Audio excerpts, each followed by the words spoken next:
देऊळबंद 2 चित्रपटाच्या तुफान यशानंतर प्रसिद्ध अभिनेते आणि दिग्दर्शक प्रवीण तरडे काल जळगावकरांच्या भेटीस आले होते. जळगावमधील PVR उत्सव कीर्ती मॉल येथे त्यांनी भेट देऊन प्रेक्षकांची थेट संवाद साधला.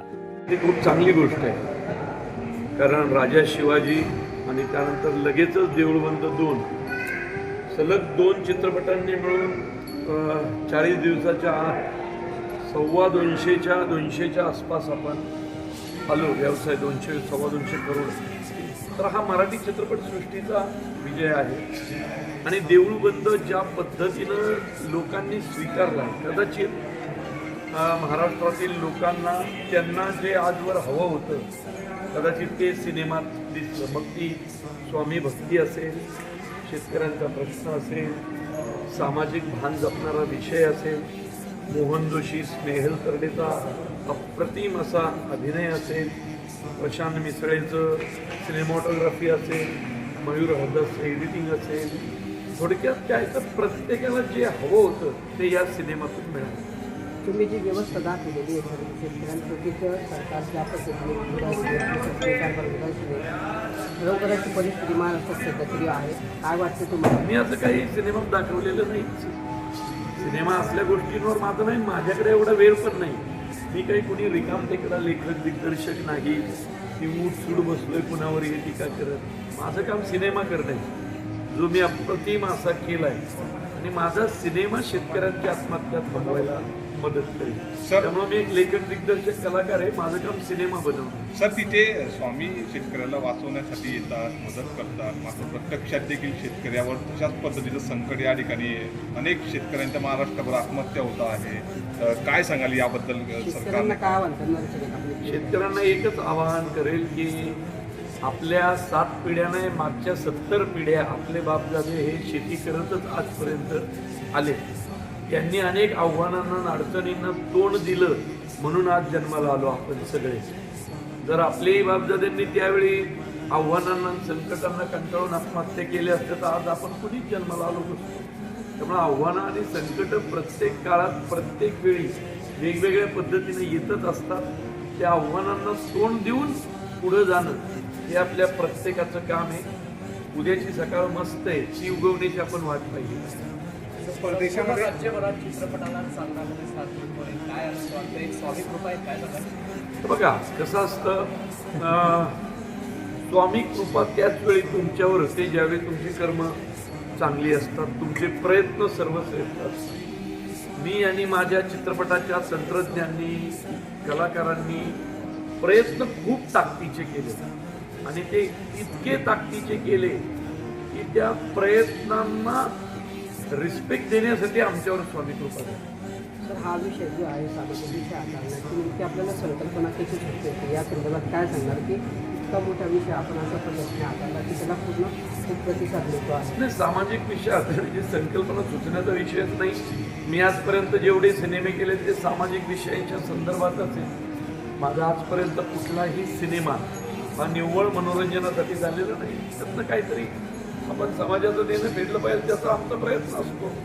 तो आम्ही या चित्रपटाच्या माध्यमातून फेडला. आणि नुसता सिनेमाच केला नाही तर निर्माते कैलास वाणी जे स्वतः तुमच्या भागातले खानदेशचे आणि त्यांचं नेहमी म्हणणं असतं की आपण समाजाचं काहीतरी देणं फेडलं पाहिजे. आणि संपूर्ण महाराष्ट्राला नाही तर संपूर्ण देशाला खानदेशातल्या या निर्मात्याचा कायम अभिमान वाटत राहील की या देशात एकतरी निर्माता असा होऊन गेला ज्यांनी चित्रपटात मिळालेला कोट्यवधी रुपयांचा प्रॉफिट 1 रुपयाही स्वतःसाठी न ठेवता शेतकऱ्यांच्या पोरापोरींच्या शिक्षणासाठी दिला. त्यामुळं खानदेशच्या या माणसाचा अभिमान फक्त खानदेशातल्या लोकांनी नाही, संपूर्ण देशभरातल्या लोकांनी बाळगला पाहिजे. जर एखादा सिनेमा शेतकऱ्यांच्या हितासाठी केलाय तर त्या प्रेमापोटी स्वामी सेवेपोटी पाहिलं ना या राज्यातल्या हजारो लाखो लोकांनी. मग मान्य ते उत्पन्न आहे, पण ते उत्पन्न देण्याचा निर्णय या निर्मात्यांनी घेतला याचा मला अभिमान. सर, हिंदी चित्रपटांसोबत आता मराठी चित्रपट देखील या ठिकाणी त्याच पद्धतीने गाजताना दिसत आहे. मात्र हिंदी चित्रपटांना ज्या पद्धतीने बिग बजेट या ठिकाणी खर्च लागतो, वाढवड खर्च लागतो, आपण कमी खर्चामध्ये या ठिकाणी मराठी चित्रपट सुट्टीमध्ये देऊळबंद 2 काढून उत्तम प्रतिसाद या ठिकाणी दिसतोय, कसं बघतात? हीच तर मराठी सिनेमाची खासियत. आपल्याकडे मुळात कोणी सेलिब्रिटी नाही, आपल्या इंडस्ट्रीत कोणी मोठा हिरो नाही. आपल्या इंडस्ट्रीमध्ये एकतर डिरेक्टर मोठा असतो आणि कॉन्टेंट मोठा असतो. त्यामुळं आपल्याकडे नेहमी चित्रपट हा हिरोचा नसतो, तो दिग्दर्शकाचा असतो.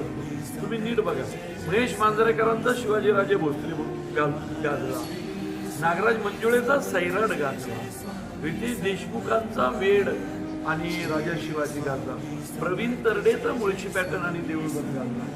डिरेक्टरच्या नावाने आपल्याकडे सिनेमे ओळखले जातात. ही खूप चांगली गोष्ट आहे. ही सर, साधारण बघायला गेलं तर अनेक ठिकाणी मराठी चित्रपटांना ज्या PVR किंवा इतर जे असतात त्या ठिकाणी शो खूप कमी मिळतात. त्याच्यामुळे मराठी सिनेमात थोडे कधी वेळ मिळेल. नाही, मी ही तक्रार करू शकत नाही. मी आजपर्यंत 6 सिनेमे केले, 6ही सिनेमे सुपरहिट ठरले आणि 6ही सिनेमांना भरपूर स्क्रीन मिळाली. सर्वांनी अगदी मनसोक्त स्क्रीन दिल्या माझ्या सिनेमांना. सिनेमा चांगला बनवला की स्क्रीन ह्या मिळतातच. कारण चित्रपट ज्यांनी थिएटर्स उभी केली आहेत त्यांना पैसाच कमवायचा ना. चालणाऱ्या सिनेमाला स्क्रीन नाही देणार असं कसं होईल? त्यांना पैसे पाहिजेतच ना. त्यामुळं सिनेमा चांगला बनवला की स्क्रीन ह्या मिळतात. तर एक शेवटचा प्रश्न आहे की पुढच्या भागांची खूप उत्सुकता आता लोकांना लागलेली आहे देऊळबंदच्या. अशाच पद्धतीचे पुढचे भाग कधी असतील काय? तो माझा अधिकार नाही. पुढचे भाग करणं वगैरे सगळं निर्मिती मूल्यांशी ते वाणी साहेबांचा अधिकार आहे. वाणी साहेब काय पुढचे भाग किती करणार, काय आहे तुमचं म्हणणं? आपण आता देऊळबंद 1 आणि 2 झालं, आपण देऊळबंदचे 11 भाग करत आहोत. पुढचा भाग ऑलरेडी डिक्लेअर केला आहे आपण, आत्मनिर्भर भारत, की आपलं देशातलं टॅलेंट बाहेर गेले परदेशात त्याला आणण्यासाठी स्वामी जाणार आहे. आपण वेगवेगळे सामाजिक विषय घेऊन पुढे जात आहोत. जसं आता शेतकऱ्यांवर होता, पुढचा आत्मनिर्भर भारत आहे. असे प्रवीण आम्ही ठरवलं आहे की जे समाजाला आपण काहीतरी देऊ शकतो आणि जे समाजाची काहीतरी प्रगती होईल आणि समाजाला काहीतरी त्यातलं ज्ञान मिळेल, हे आपण विषय वेगवेगळे घेऊन जात आहोत. आणि वेगवेगळ्या विषयामध्ये समाज प्रबोधन करणार आहे. कारण की आपल्याला समाजाचं काहीतरी देणं आहे, ते आम्ही सिनेमाच्या माध्यमातून आणि हितासाठी, सर्व समाजाच्या हितासाठी आपण हे काम करत आहोत. आणि माझा संकल्पच आहे की याच्यातून जो पण प्रॉफिट मिळेल हा मी समाजासाठी देणार आहे. तुम्ही जशा पद्धतीने प्रॉफिट हा समाजासाठी दिला, शेतकऱ्यांसाठी दिला, तशी इतरही लोकांना आव्हान करायचं अशा पद्धतीने. कारण शेतकऱ्यांच्या परिस्थिती फार बिकट झाली सध्या महाराष्ट्रामध्ये. वेगवेगळ्या आत्माने चिंता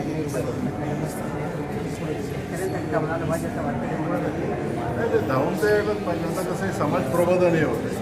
कारण का जो हा सिनेमा बघल त्याच्या मनामध्ये कधी हा विचार येणार नाही की तुम्ही आत्महत्या करायला पाहिजे. म्हणजे नुसतं शेतकऱ्यांचे ते कोणी पण ज्यांनी सिनेमा बघितला असेल त्याला हेच कळलं असेल की आपण आपल्या स्वतःच्या पायावर उभं राहायला पाहिजे. आत्महत्या त्याला पर्याय नाही. आपण त्याच्यातनं काहीतरी या सिनेमामधून आपण बोध घेणार आहोत. म्हणजे नैराश्य नाही, जेव्हा आत्महत्या होती ते आपण ओळखली पाहिजे, आपल्या एकमेकांना मदत करायला पाहिजे. हा एक विषय आहे. हा सिनेमा जो बघल त्याच्यामध्ये कधीच हा विचार निगेटिव्ह विचार येणारच नाही, पॉझिटिव्हच राहील.